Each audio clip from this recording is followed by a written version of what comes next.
말씀의 제목 한번 선포하십니다. 시작. 여호와는 나의 목자시니.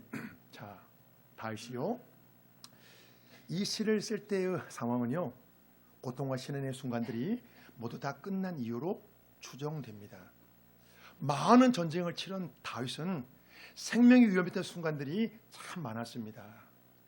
그 위험했던 순간마다 여호와께서 목자가 되어주시어 자신을 보호해 주셨다고 고백합니다. 여호와는 나의 목자시니.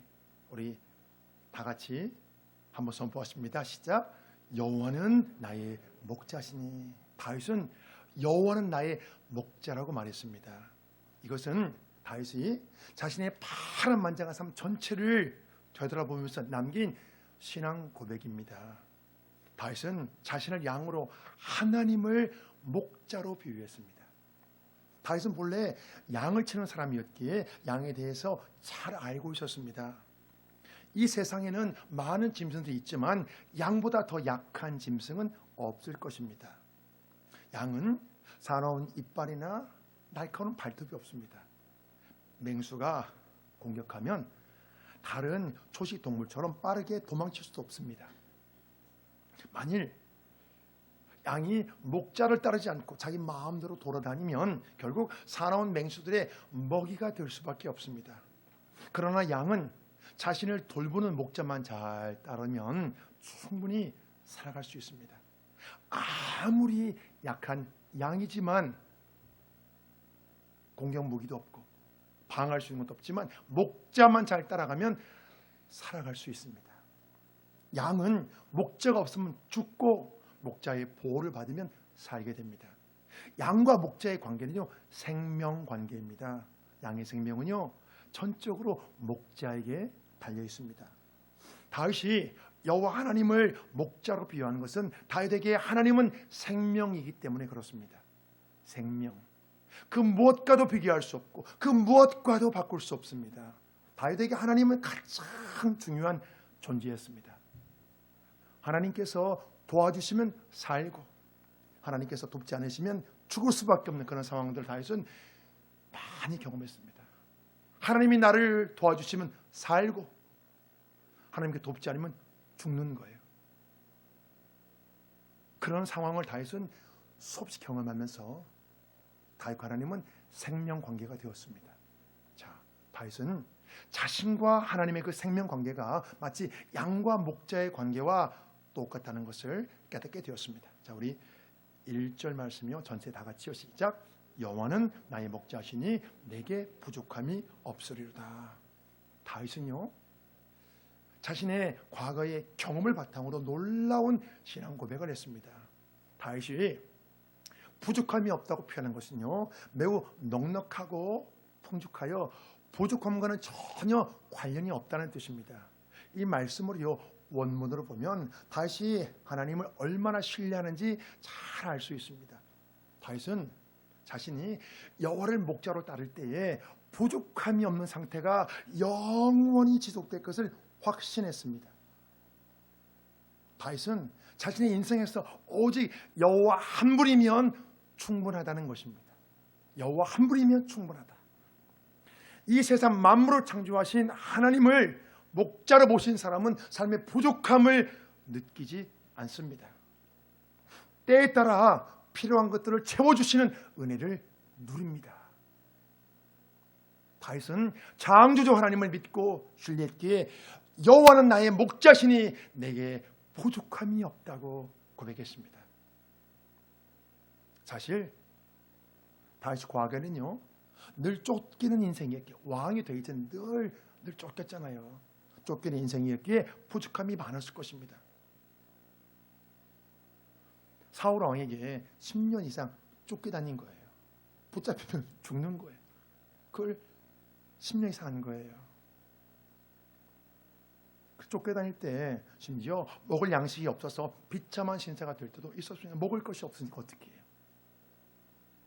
그런데 다윗은 부족함이 없다고 고백합니다. 이것이 어떻게 가능할까요?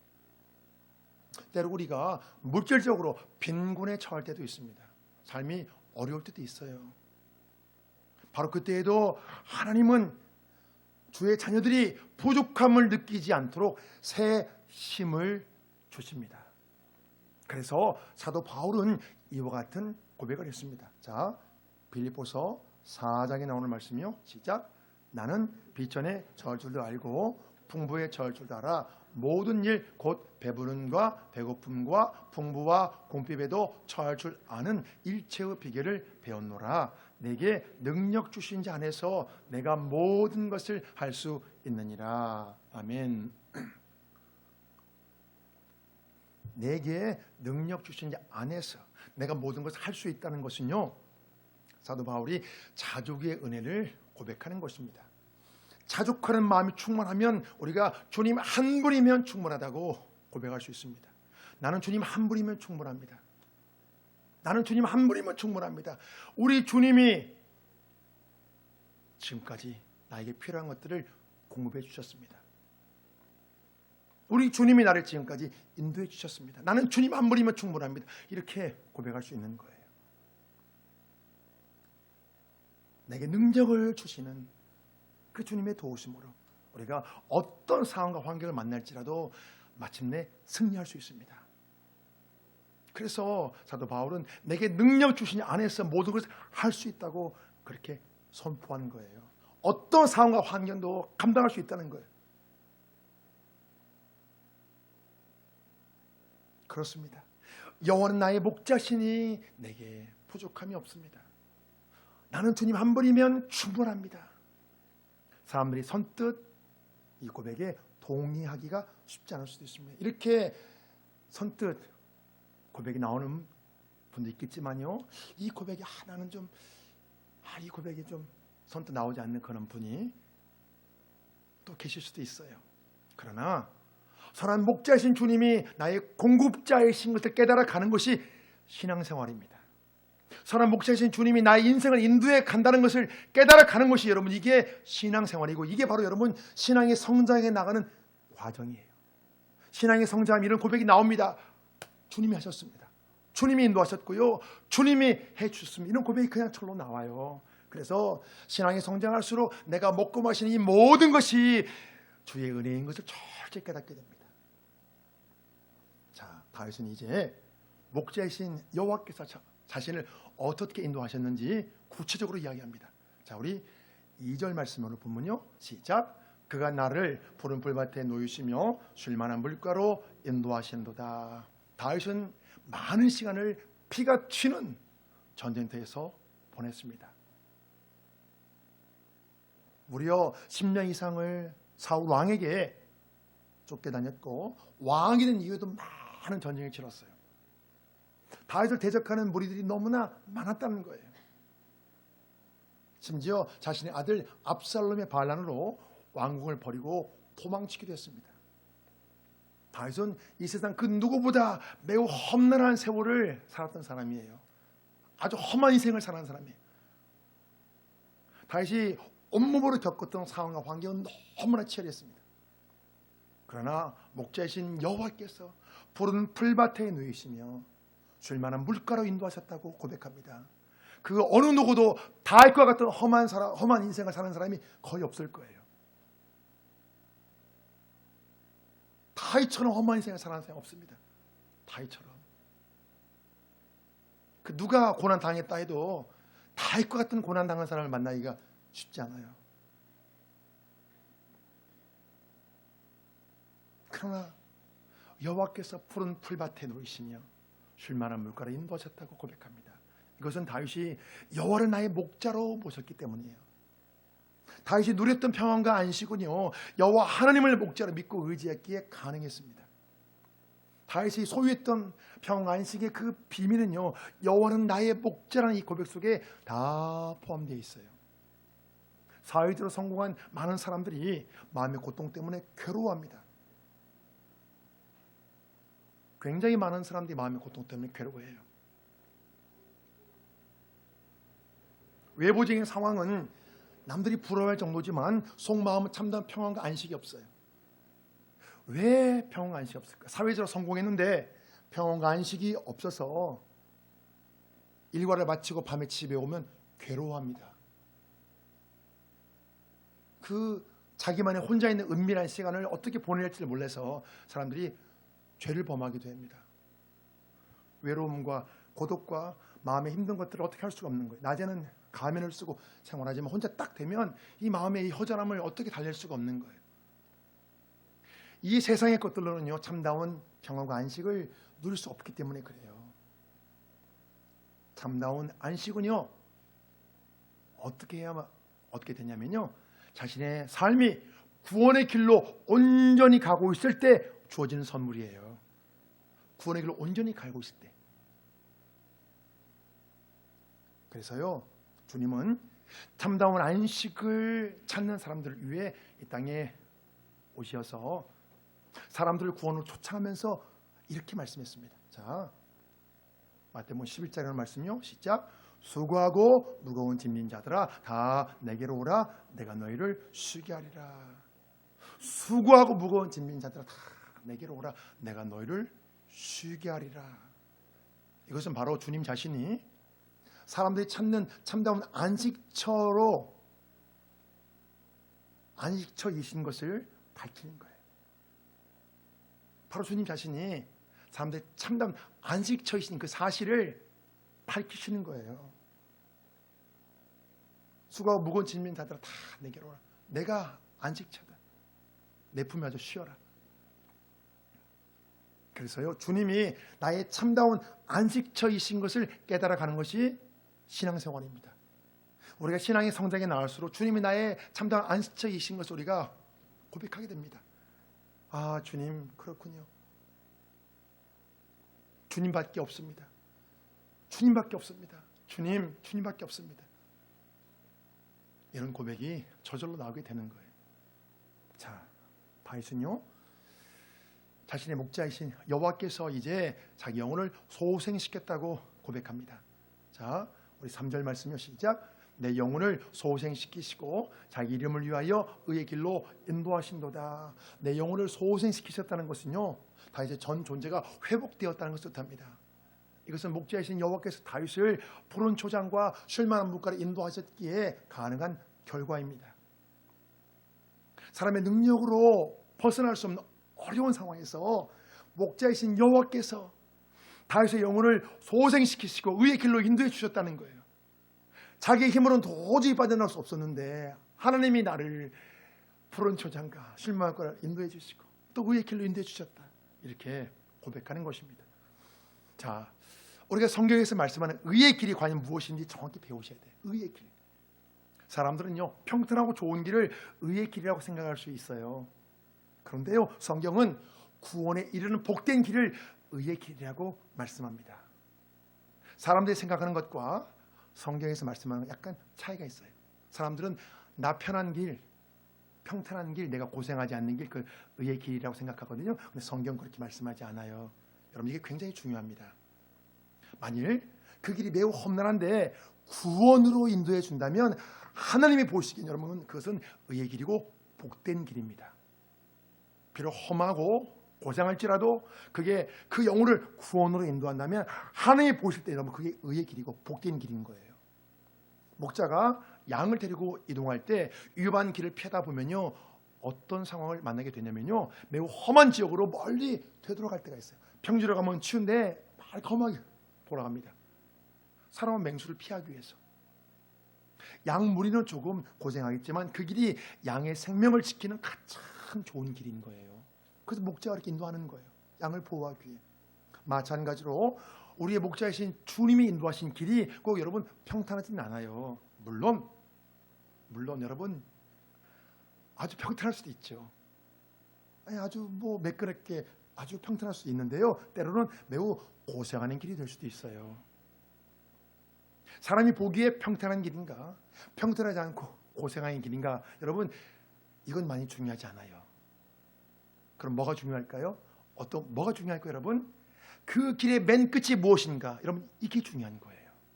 그 길의 맨 끝이 무엇인가? 성경에서 말씀하는 여러분 의의 길은요, 많은 사람들이 선호하는 넓은 길이 아니라 좁은 길입니다. 그래서 주님은 생명으로 인도하는 문은 그 길이 좁고 협착하다고 말씀했습니다. 자, 마태복음 7장에 하는 말씀이요. 시작. 좁은 문으로 들어가라. 멸망으로 인도하는 문은 크고 그 길이 넓어 그리로 들어가는 자가 많고 생명으로 인도하는 문은 좁고 길이 협착하여 찾는 자가 적음이라. 많은 사람들이 넓은 문과 넓은 길을 좋아하지만 주님은 좁은 문과 좁은 길을 말씀했습니다. 좁은 문, 좁은 길. 사람이 자신 육체의 소욕대로 자기 마음대로 사는 것은요, 넓은 길이에요. 너무 쉽잖아요. 이것은요, 자기 마음대로 사는 거 여러분 너무 쉽잖아요. 그래서 많은 사람이 이걸 선호합니다. 자기 육체의 소욕대로 자기 마음대로 사는 거. 그러나 성경은 뭐라고 말씀합니까? 너의 육체의 소욕대로 살지 말고 하나님의 말씀을 따라 살라고 당부합니다. 사람이 주의 말씀을 따라 사는 것은 여러분 결코 쉽지 않아요. 비록 그 길은 여러분 좁은 길이지만 그 끝은 무엇일까요? 그 끝은 여러분 천국이고 영생입니다. 그래서 평탄한 길인가 고생하는 길인가 이게 중요한 게 아니고 여러분 그 끝이 무엇이냐요? 그 끝이 멸망인가? 그 끝이 천국인가 영생인가? 여러분 이게 중요한 거예요. 끝이 무엇인가? 자, 다윗은요 생명이 위험한 상황에서 하나님의 도우심으로 구원을 받은 적이 있었습니다. 이것을 바탕으로 다윗은 또 놀라운 신앙 고백을 했어요. 우리 오늘 보면 4절이요. 시작. 내가 사망의 음침한 골짜기로 다닐지라도 해를 두려워하지 않을 것은 주께서 나와 함께 하심이라. 주의 지팡이와 막대기가 나를 안심하시나이다. 다윗이 말하는요 사망의 음침한 골짜기는요 죽음의 그림자가 짙게 드리워진 매우 위험한 상황을 뜻합니다. 만일 목 잡는 양이 위험한 골짜기를 혼자 지나게 되면 사나운 짐승의 먹이가 될 거예요. 과거의 목동이었던 다윗은 이것을 회상하면서 사망의 음침한 골짜기라는 그런 표현을 사용했습니다. 그래서 다윗은 또다시 자신이 생명이 위험해지는 상황을 만날 수도 있지만 주께서 여호와께서 나와 함께 하시기 때문에 두렵지 않다는 것입니다. 자, 다윗의 마음을요 조금 더 깊숙이 좀 더 정확히 표현하면요 전혀 두려움이 없는 것이 아니라 사람의 그 두려움, 그 마음의 두려움을 하나님에 대한 신뢰로 덮는 것입니다. 사람은요 생명이 위험할 때 느끼는 그 두려움을 여러분 감당하지 못합니다. 이걸 누가 감당하겠어요? 자신의 생명의 위험이 다가올 때 느끼는 두려움을 여러분 이걸 누가 감당하겠어요? 이것을요. 그러나 자신이 느끼는 두려움보다 하나님을 신뢰하는 마음이 더 크면 여러분 이 문제가 보다 쉽게 해결되는 거예요. 여러분 사람이 느끼는 그 두려움은요 사람이 스스로 해결 못합니다.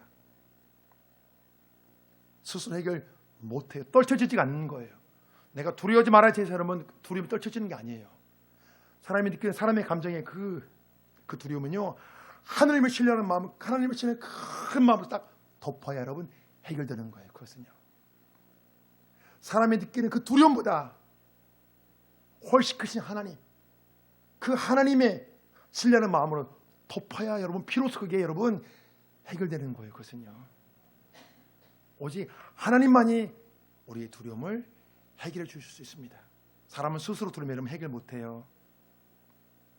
그래서 나와 함께 하시는 여호와께서 지팡이와 막대기로 나를 지키시고 보호하시기에 사망의 음침한 골짜기로 다닐지라도 두렵지 않다는 거예요. 하나님 때문에 두렵지 않다는 거예요. 자, 사실이요 다윗은 과거에 하나님이 자신을 도우시지 않고 외면하는 것 같은 마음 때문에 몹시 괴로웠던 적이 있어요. 자, 우리 시편 22편에 잘 나와요 그게요. 자, 시작. 내 하나님이여 내 하나님이여 어찌 나를 버리셨나이까? 어찌 나를 멀리하여 돕지 아니하시오며 내 신음소리를 듣지 아니하시나이까? 다윗이 죽을 만큼 힘든 과정을 통과한 이후에 여러분 죽을 만큼 힘들었거든요. 죽을 만큼 힘들었어요. 내가 이렇게 힘든데 하나님 어찌하여 내 음성을 하나님 나를 버리셨나이까? 어찌하여 하나님 죽을 만큼 힘든 과정을 통과한 이후에 비로소 하나님에 대해 더 분명하게 알게 되었습니다. 다윗이 극심한 그런 고통을 당할 때 하나님에 대해 음성을 듣지 않고 나를 외면한 것이 아니라 하나님은 더욱 가까이에서 자신을 돌보시며 자신과 함께 하셨다는 것을 그 어려운 과정을 통과한 이후에 다윗이 깨닫게 된 거예요. 다윗이 어려울 때는 여러분 이런 시편 20편 그런 시편을 썼거든요. 근데 모든 걸 다 통과한 이후에 오늘 시편 23편에 여러분 글 썼잖아요. 내가 삶의 음침한 골짜기를 다닐지라도 내가 혼자 다닌 것이 아니라 하나님 함께 해주셨구나. 그래서 내 생명이 지켜졌구나. 앞으로 내가 그런 삶의 음침한 골짜기를 다닐지라도 하나님이 또 나를 지켜주고 있기 때문에 나는 이제는 두렵지 않다. 그렇게 고백하는 거예요. 자, 다윗은요 지금까지 자신과 여호와 하나님의 관계를 양과 목자의 관계에 이렇게 비유해서 표현했습니다. 다윗은 이제 분위기를 바꾸어 친절한 주인이 잔치를 베푸는 모습을 통해 장차 주의 백성들이 누릴 승리의 기쁨을 표현했습니다. 자, 우리 5절 말씀요. 시작. 주께서 내 원수의 목전에서 내게 상을 차려주시고 기름을 내 머리에 부으셨으니 내 잔이 넘치나이다. 자, 이 말씀에서요. 원수의 목전에서라고 표현한 것은요. 다윗의 주변에 그의 생명을 노리는 원수들이 많았다는 것입니다. 다윗은 압살롬의 반역으로 도망치는 과정에서 전혀 생각하지 못했던 사람들에게 귀한 대접을 받았어요. 사람들이 위험을 무릅쓰고 다윗을 지켜주고 보호해 주셨습니다. 전혀 생각하지 않는 그런 사람들이 다윗이 멀리 도망갔는데 지켜주고 보호해 준 거예요. 다윗은 이 모든 것이 하나님의 은혜와 사랑이라고 그렇게 고백합니다. 다윗이 내 잔이 넘치나이라고 표현한 것은요, 다윗 자신이 받은 엄청난 축복에 대해서 여러분 이제 말한 거예요. 내 잔이 넘치나이다. 굉장히 함축적인 의미가 있습니다. 다윗은 이스라엘 역사상 가장 큰 번영을 이루었던 여러분 그런 왕이에요. 이스라엘 역사상 가장 번영을 이루었던 왕. 세계 중에 여러분 왕 하면 여러분 다윗이 다윗. 왕 중에 왕 중에 왕. 다윗이 왕 때 여러분 그 지역 여러분 그때 그 당시 여러분 지역에서 최고로 부강한 나라였습니다. 이스라엘 상당히 나라가 없어요. 다윗 때 여러분 그 주변 나라를 다 정복했어요. 다윗이. 그래서 주변의 모든 적들을 완전히 제압하고 조공을 받았습니다. 다윗이 받은 그 복은요, 그의 아들 솔로몬도 같이 누렸습니다. 성경은 솔로몬 왕의 재산과 지혜가 천하의 모든 왕들보다 여러분 크다고 했습니다. 솔로몬이 누린 그 영광은요, 전적으로 다윗이 하나님께 받은 은혜와 복의 결과입니다. 다윗의 영광을 그 자녀가 같이 누렸던 거예요. 솔로몬이 뭘 잘해서 누린 게 아니에요. 다윗이 다 해놓은 걸 솔로몬이 누린 거예요. 아버지가 해놓은 것을 아들이 누린 거예요. 다윗은 오직 자신의 목자이신 여호와 하나님의 인도하심을 잘 따라간 것밖에 없는데 내 잔이 넘쳐나이다 라고 고백할 정도로 엄청난 축복을 받았습니다. 여러분 이것이요 굉장히 많은 걸 함축적으로 이렇게 말해주고 있어요.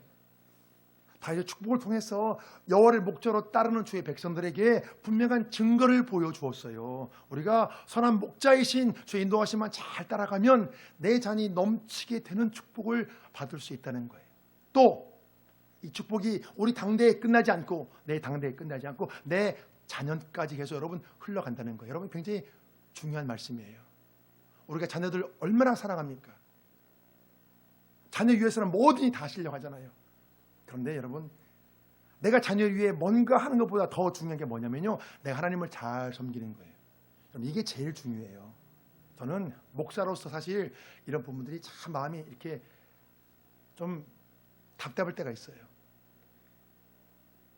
우리 부모님들이 자녀들을 얼마나 사랑합니까? 내 자녀. 근데 정말 자녀를 사랑하면 뭐가 더 중요하냐면 여러분 하나님을 잘 섬기셔야 돼요. 하나님을 내가 잘 섬기잖아요. 그러면 내 자녀가 해결하지 못한 것들을 하나님께서 도와주십니다. 왜? 그 부모가 뿌린 것들을 자녀가 누리게 되거든요. 여러분 성경적인 거예요 그게.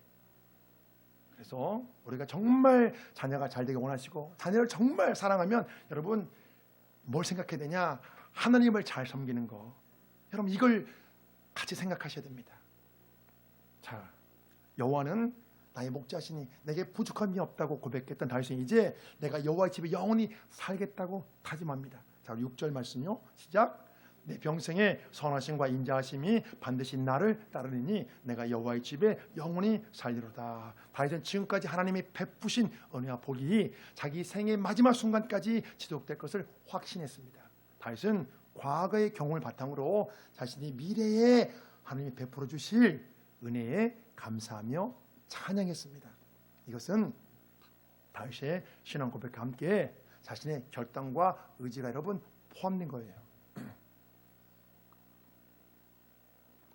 내가 여호와의 집에 영원히 살겠다는 것은요, 내가 평생 오직 여호와만 의지하겠다는 신앙의 결단입니다. 자, 우리 신앙에서요, 믿음의 요소가 참 중요합니다. 믿음. 어떻게 해야 여러분 우리의 믿음이 더 좋아질까요? 믿음이 좋아지길 원하지만 여러분 이게 쉽지 않잖아요. 어떻게 믿음이 좋아질까요? 믿음이 여러분 좋아질 수 있는 그 비법을 말씀해 드릴게요. 오늘 말씀하고 여러분 관련된 내용이에요. 지금 6절 말씀이 여러분 본문 내용이에요. 믿음, 우리가 그토록 추구하는 믿음은요, 하나님의 선물이에요. 믿음 하나님의 선물이에요. 그러나 여러분 이것은 저절로 생기는 게 아닙니다. 믿음은 하나님의 선물이지만 여러분 저절로 생기는 게 아니에요.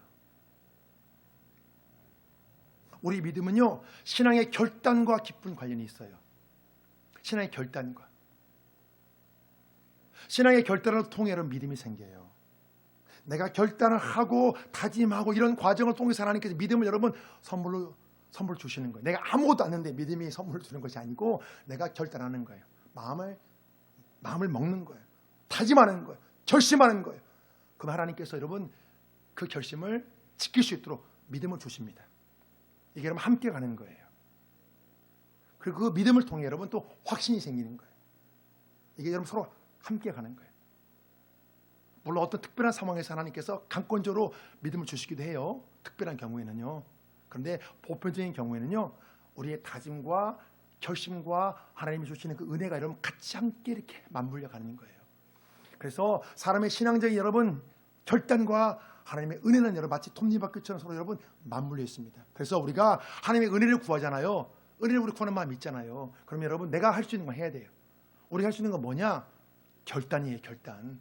말씀을 듣고 결심하는 거예요. 내가 하나님 이렇게 하겠습니다. 하나님 내가 이렇게 하겠습니다. 이렇게 해보 결심하는 결단 여러분. 그걸 통해서 믿음이 성장하고 확신이 생기고 그러면서 신앙이 훌쩍훌쩍 더 커가는 거예요. 자, 이제 말씀의 결론을 맺겠습니다. 방송에서 나오는 뉴스를 보면 우리가 장점 맞이해야 되는 여러분 되는 미래가 결코 녹록지 않아요. 그렇죠? 어렵잖아요. 너무나요. 제가 뭐 여기에 대한 구체적으로 말씀드리지 않아도 여러분들이 잘 아시는 내용이니까 어렵잖아요. 세계 경제도 어렵다고 하고 나라도 어렵다고 하고 이게 얼마나 앞으로 어렵게 될지 몇 년 동안 어려워질지 모른다고 하고 이와 같은 상황에서 다윗의 신앙 고백과 믿음의 확신은요 우리에게 위로와 용기를 주고 있습니다.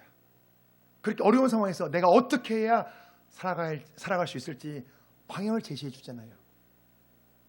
이 말씀 속에 답이 다 있거든요.